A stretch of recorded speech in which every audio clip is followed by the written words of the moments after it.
Kung nagbanggaan kayo, di ba, Sen? Sa kanya nga yan. Babalik yun naman, di ba, kuya? Punta na sila. Si Fatima na ang bahala. Sige, akin talaga. Dinalang mo. Bakit? 10,000 na lang to. Kanina nakita ko naman eh, di ba? Nakita nyo din? Oo. Modus to, no? Pagkakasabot ng lahat, no? Pwede ba? Tumawag tayo ng pulis. Okay, sige. Parang na.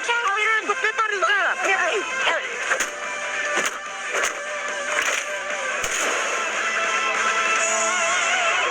Pamilya Guerrero. Pumasok ka doon. Para sa pamilya niya yan. O naman po ay taos pusong nagpapasalamat din sa inyo. At pagdating sa serbisyo publiko, ang pamilya Guerrero ang numero 1.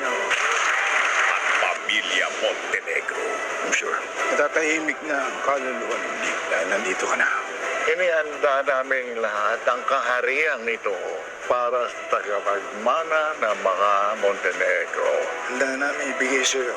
Tagal mo nang hinahangat ang pagmamahal ng isang pamilya. Tinatanggap ko na mapabilang sa pamilya Montenegro. Very good po. Salamat sa pagtanggap mo, anak. Mayayanig ka. Ipagdiwan natin ito. Dapat ipakilala kita sa aking mga makapangyarihang kaibigan. Yung ba yung sasakyan bukit sa atin? Ito yung kulay nun. Ito rin yung plate number. Turuan mo ng leksyon yan, Jason. Malaking mga tao po pala ang bisita nyo ngayon. Gusto ko na rin nila makilala sa pagbabanggaan ng kanilang mga mundo.